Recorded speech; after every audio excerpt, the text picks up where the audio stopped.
my pleasure and honor to introduce to you my friend, the Prince of Pain himself, Richard Lewis.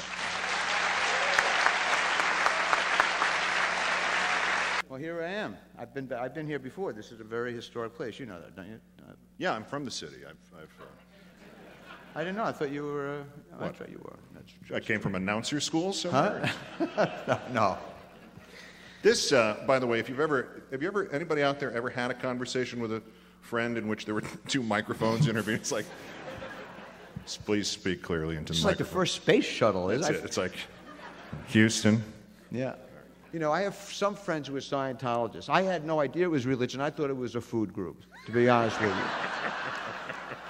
But I know people that have gotten help from it, okay? Right. And I know some people who are into them for now over $300 million. But the thing is, when I saw Tom Cruise say, most of my friends take a little Wellbutrin, a little Paxil, they put a little provolone, they put it in the mind.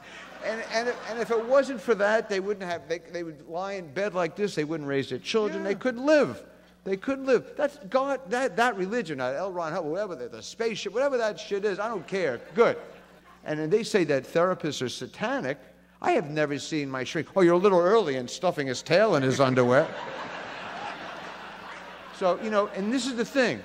And I'm a Jew. I popped out a Jew. And I say this on stage a lot. When I open up, Bob Dylan, has a line, I was born here and I'll die here against my will. And I'm not quite sure. When I heard it, I didn't understand what it was, because it was, but I'm just heartbroken that this young country has gotten into a position where we allowed ourselves to let a man who, who literally should just be coloring,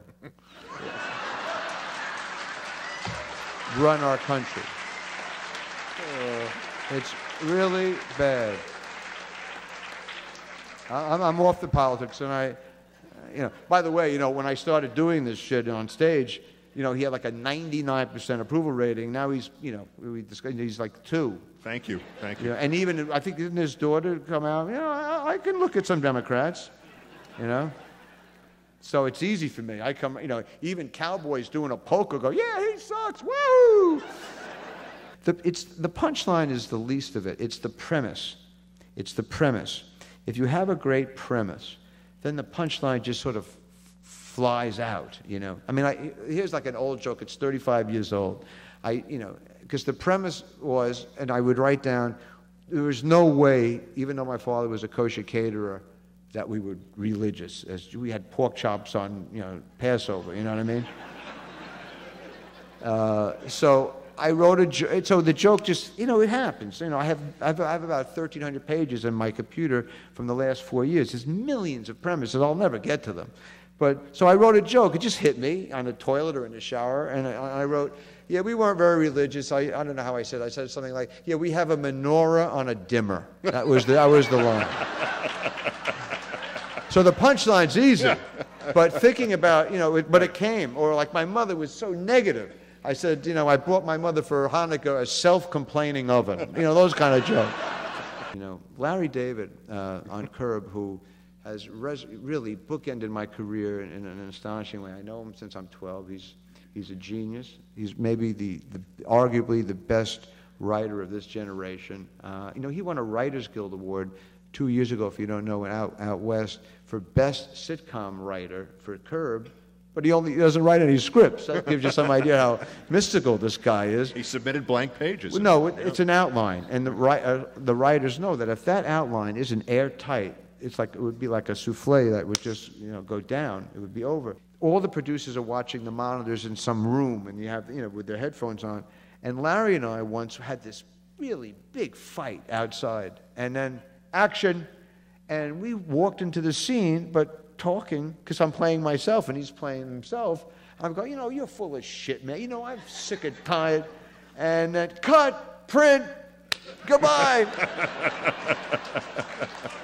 It was unbelievable. So when Joyce says, how did it go? I hate it. I was still angry at the argument, and then I see it I don't know if it's going to make the cut, but then when I watch the show, I go, fantastic, It's just like he fouled you back at camp when you were 12 years old. He is so smart. He could push my buttons, man. I mean, it's like you hear those stories about, Elia Kazan making little 4-year-old actresses cry. Your daddy fell off the Chrysler building. Just kidding, just kidding. Print, But Larry pushes my buttons. He gets what he wants, and he's impeccable. He's a genius. He really is. And I love him. I would do anything for the guy. I think we've gone past where we were supposed to go. I apologize. No, it was me. I'm the one who did all the talking. That's true. You're going to sign books now. How's that going? Don't even feel any remote obligation. I mean, I like the book. I think it's a good read, but I came here. I love this guy. I think we're very lucky to have him on the air.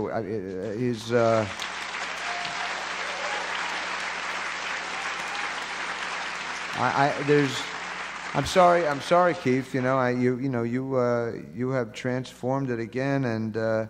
When you always mention why you do the Huntley Brinkley theme in the beginning and why you do the homage to Morrow is because those are your Jonathan Winners and your Mel Brooks and those are your guys, and it's just really beautiful and it's stunning to watch your bravado every night, and it's like no one else comes close. Don't take this the wrong way, between Shaquille's penis and your balls, we have the perfect team to run on the Democratic ticket. Okay.